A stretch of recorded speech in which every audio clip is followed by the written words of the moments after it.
सियासी पारा इन दिनों हाई चल रहा है। इस बीच खबर सामने आई है कि हरियाणा सरकार के मंत्री अनिल विज पूर्व सीएम भूपेंद्र हुड्डा पर भड़क गए। विज ने कहा, हुड्डा लोकतंत्र की प्रथाओं में विश्वास नहीं रखते।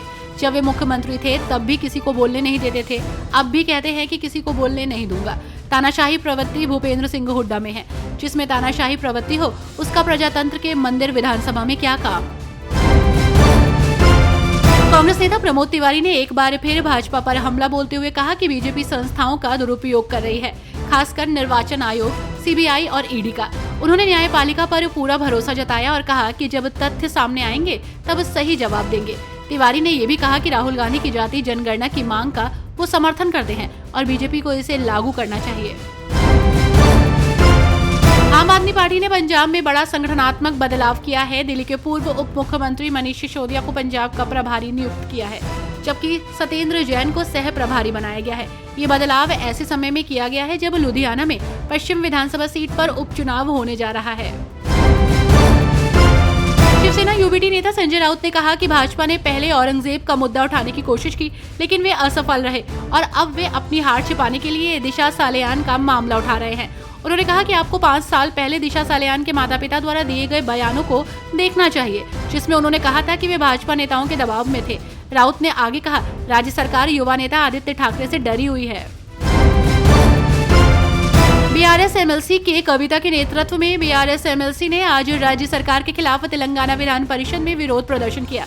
आपको बता दें कि इस दौरान बीआरएस एमएलसी कविता ने तेलंगाना के सीएम रेवंत रेड्डी द्वारा 15 महीनों में लाए गए 1,58,000 करोड़ के ऋण पर श्वेत पत्र जारी करने की मांग की है।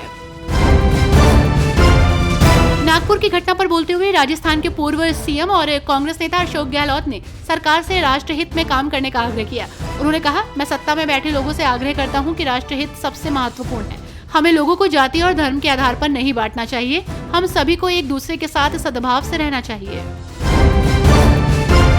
बिहार का सियासी पारा इन दिनों 7वें आसमान पर है। इस बीच सीएम नीतीश कुमार को कल राष्ट्रगान के दौरान बोलते हुए देखे जाने पर आरजेडी विधायक और पूर्व सीएम राबड़ी देवी ने कहा कि नीतीश कुमार का मानसिक संतुलन ठीक नहीं है।